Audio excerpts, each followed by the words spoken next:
Shalom para mahasiswa yang dikasih Tuhan.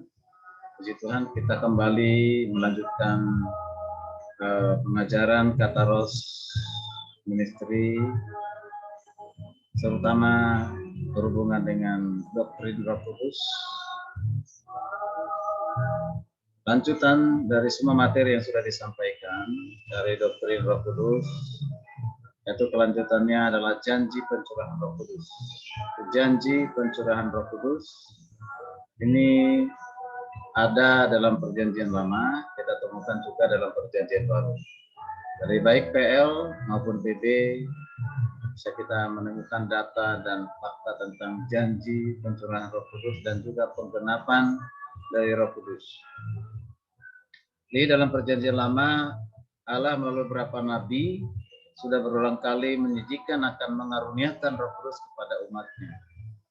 Janji tersebut lagi dalam Perjanjian Baru dipertegas ya dalam Perjanjian Baru melalui Yohanes Pembaptis dan juga dari Tuhan Yesus sendiri ya.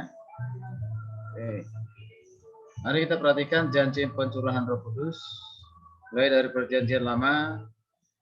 Kita bisa membacanya di Nabi Yesaya 44 ayat 3 dan Yesaya 32 ayat 15. Kemudian juga Nabi Hesekiel 11, 19, 20 dan juga Yesaya 36, 26, 27. Dan juga kepada Nabi Yoel 2 ayat 28, 29. Itu dulu Perjanjian Lama. Kemudian kita bisa juga baca temukan dalam Perjanjian Baru yaitu Yohanes Pembaptis di Matius 3:11.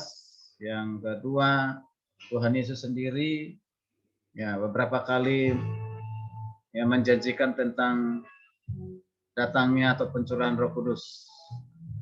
Yohanes 7 ayat 37 sampai 39, Yohanes 14 ayat 6 sampai 18, Lukas 24 ayat 9, demikian juga Kisah Rasul 1 4 sampai 5. Mari kita perhatikan pertama janji melalui Nabi Yesaya. Di Yesaya 32 ayat 15 sampai dicurahkan kepada kita roh dari atas. Maka padang gurun akan menjadi kebun buah-buahan dan kebun buah-buahan itu akan dianggap hutan. Ini masih nubuatan tentang pencurahan Roh Kudus itu dicurahkan kepada kita roh dari atas, berarti dari surga. Kemudian dilanjutkan di pasal 44 ayat 3 dari kitab Yesaya. Sebab aku akan mencurahkan air ke atas tanah yang haus dan hujan lebat ke atas tempat yang kering. Aku akan mencurahkan rohku, aku akan mencurahkan rohku ke atas keturunanmu dan berkatku ke atas anak cucumu. Berarti masih nubuatan, aku akan, masih akan, belum. Pada masa itu, aku akan mencurahkan rohku. Kemudian kita perhatikan janji pencurahan Roh Kudus melalui Nabi Hesekiel. Hesekiel pasal 36 ayat 26. Kamu akan kuberikan hati yang baru dan roh yang baru di dalam batinmu. Dan aku akan menjauhkan dari tubuhmu hati yang keras dan kuberikan kepadamu hati yang taat. Lalu di pasal 36 ayat 27 berkata, rohku akan kuberikan diam di dalam batinmu. Rohku akan kuberikan diam di dalam batinmu. Dan aku akan membuat kamu hidup menurut segala ketetapanku dan tetap berpegang pada peraturan-peraturanku dan melakukannya. Jadi ini juga masih janji, ya, janji melalui Nabi Hesekiel. Kemudian kita perhatikan janji melalui Nabi Yoel.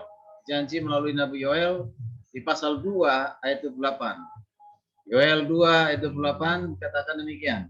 Kemudian daripada itu akan terjadi bahwa aku akan mencurahkan rohku ke atas semua manusia. Maka anak-anakmu laki-laki dan perempuan akan bernubuat. Orang-orang yang tua akan mendapat mimpi. Taruna-tarunamu akan mendapatkan penglihatan. Demikian perhatikan ayat 29.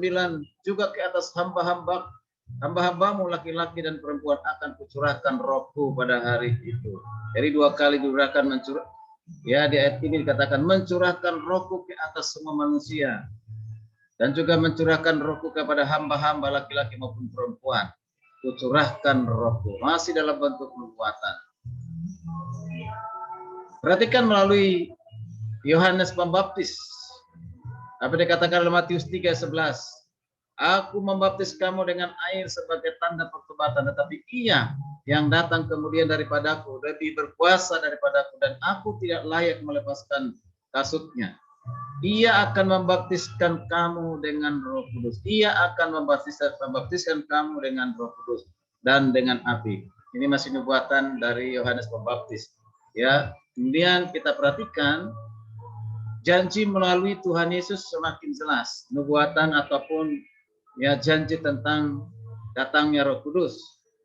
Di Yohanes kita perhatikan, di Yohanes 7:37 berkata, dan pada hari terakhir, yaitu pada puncak perayaan itu, Yesus berdiri dan berseru, barang siapa haus, baiklah ia datang kepadaku dan minum. Kemudian akan barang siapa percaya kepadaku seperti yang dikatakan oleh kitab suci, dari dalam hatinya akan mengalir aliran air hidup. Kemudian di ayat 39, ya, yang dimaksudkan di sini perhatikan, ialah yang dimaksudkan ialah roh yang akan diterima oleh mereka yang percaya kepadanya. Sebab roh itu belum datang karena Yesus belum dimuliakan. Jadi sebelum Yesus naik ke surga, Tuhan Yesus sudah berjanji bahwa roh akan diutus, ya, akan diterima mereka yang percaya kepada Yesus. Jadi belum datang. Nah, kita perhatikan masih melalui janji Yesus di Yohanes 14:16-17 berkata demikian, aku akan meminta kepada Bapa dan Ia akan memberikan kepadamu seorang penolong yang lain. Seorang penolong yang lain, siapa itu? Adalah Roh Kudus, supaya Ia menyertai kamu selama-lamanya. Yaitu siapa? Roh kebenaran. Dunia tidak dapat menerima Dia sebab dunia tidak melihat Dia dan tidak mengenal Dia, tetapi kamu mengenal Dia sebab Ia menyertai kamu dan akan diam di dalam kamu. Apa yang dikatakan oleh Yesus ini waktu itu masih ada di dunia. Dia akan pergi ke surga dan akan mengutus penolong yang lain, yaitu Roh Kudus yang setara dengan Yesus, yang setara dengan Bapa. Jadi bukan manusia biasa. Kemudian kita perhatikan lagi dalam Lukas 24:49, dan aku akan mengirim kepadamu apa yang dijanjikan oleh Bapakku, tetapi kamu harus tinggal di dalam kota ini sampai kamu diperlengkapi dengan kekuasaan dari tempat tinggi. Ini perkataan Yesus kepada murid-muridnya, yaitu supaya mereka menunggu janji Bapa. Apa yang dijanjikan oleh Bapa adalah hadirnya Roh Kudus, dicurahkannya Roh Kudus. Jadi apa yang dijanjikan oleh Bapa sekali lagi adalah yaitu Roh Kudus. Nah, lalu perhatikan janji melalui Tuhan Yesus masih ada di Kisah Rasul 1:4-5. Pada suatu hari ketika Ia makan bersama-sama dengan mereka, Ia melarang mereka meninggalkan Yerusalem dan menyuruh mereka tinggal di situ menantikan janji Bapa. Yang demikian katanya, telah kamu dengar daripadaku. Sebab Yohanes membaptis dengan air. Sebab Yohanes membaptis kamu dengan air, tetapi tidak lama lagi kamu akan dibaptis dengan Roh Kudus. Ini perkataan Yesus, ya, janji dari ya pencurahan Roh Kudus, bahwa Roh Kudus akan dicurahkan. Sekarang kita perhatikan janji itu telah digenapi. Janji pencurahan itu telah digenapi, sudah terjadi dan satu kali untuk selamanya. Pertama kali dicurahkan pada hari Pentakosta. Yang kedua kepada jemaat di Samaria. Dan yang ketiga kepada bangsa Roma di rumah Cornelius. Kemudian kepada jemaat di Efesus. Kemudian kepada Rasul Paulus. Dan kepada setiap orang percaya kepada Kristus. Roh Kudus itu tinggal dan diam untuk selamanya. Jadi Roh Kudus itu telah dicurahkan, sudah ada di dunia ini. Roh Kuduslah yang bekerja saat ini bagi orang percaya.